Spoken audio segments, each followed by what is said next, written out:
Good evening, ladies and gentlemen. This is James Ramos from At the Quarter Pole, and here's my preview for Saturday's main races from the West and East Coast. And the race I'm looking at right now, ladies and gentlemen, would be the Pat O'Brien Stakes. Yes, guess who's back?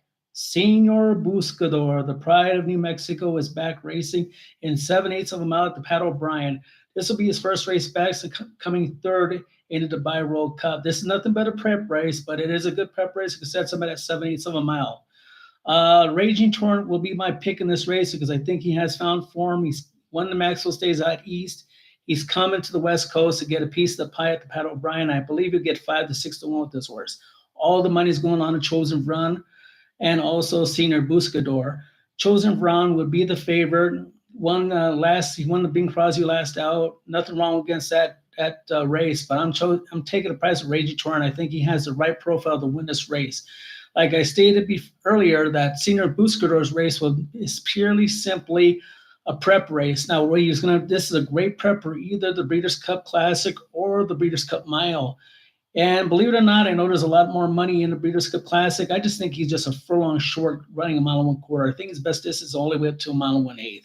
He won the Saudi Cup at a mile and 1/8. He came in third in the Dubai World Cup at a mile and 1/4. So this is a great prep race, and I just don't see him winning this race or even second. It's just going to be something just to be out there to get in shape.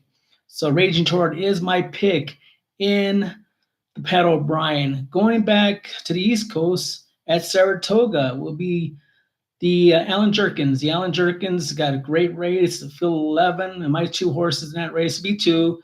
It's two horses I liked in the Triple Crown Series, and that would be Domestic Product and Timberlake. Timberlake came in third in his last race against Mindframe and Dornock, and he's not going to stay up 5-1. He's going to be knocked down maybe 3-2. Domestic Product came out of the Dwyer. He's going to be knocked down almost to 2-1. Those are my two picks.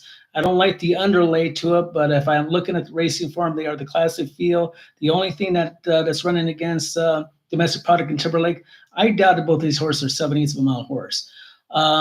Brad Cox with Timberlake's trying to figure what this horse wants. I think he's a middle distance runner. I mean by that is a mile 1/16, maybe not even a mile 1/8. I know that's a hard distance to always find a good race to come. He's really truly not really a sprinter, and he's not really a router.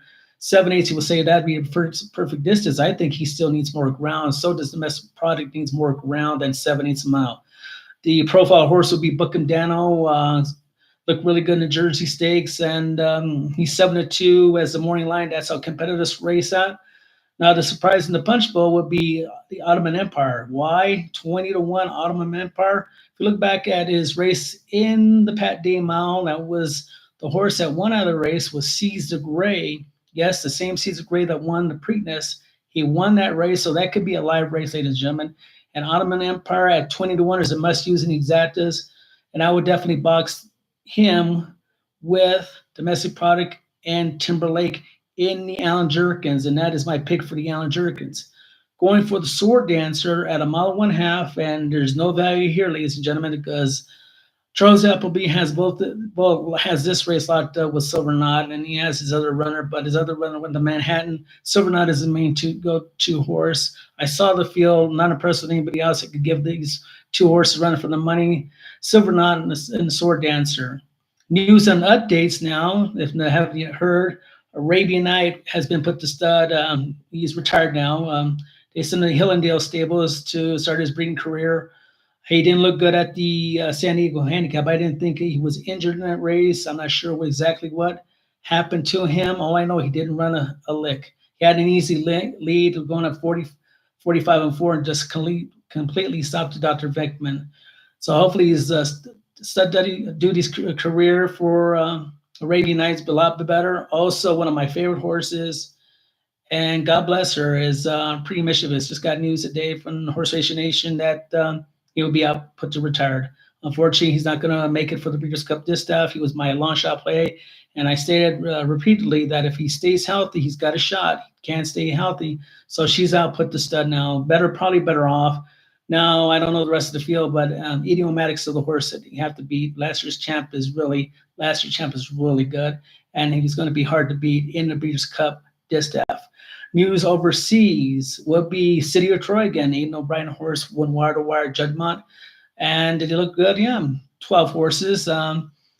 We still do not know where horse is going to run. Brian said that he's going to try to aim this horse for the Beach Cup Classic. Yes, the Classic on the dirt.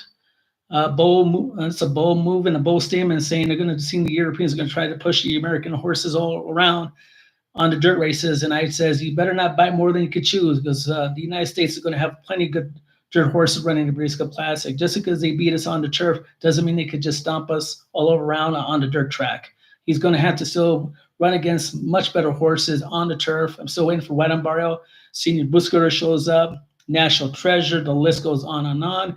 If Dornoch wins the Travers, he might be in. If Sierra Leone wins it, he might be in. Even Fierceness might be in. Depends how this Travers race this Saturday works out and who's going to be pointed for the Classic. So if I was City of Troy Interconnections, beware what you're aiming for. Maybe you better be suited for the turf than the dirt. Those are all my updates. This is James Ramos from At the Quarter Pole, where winning in history run neck and neck. Have a good night, ladies and gentlemen.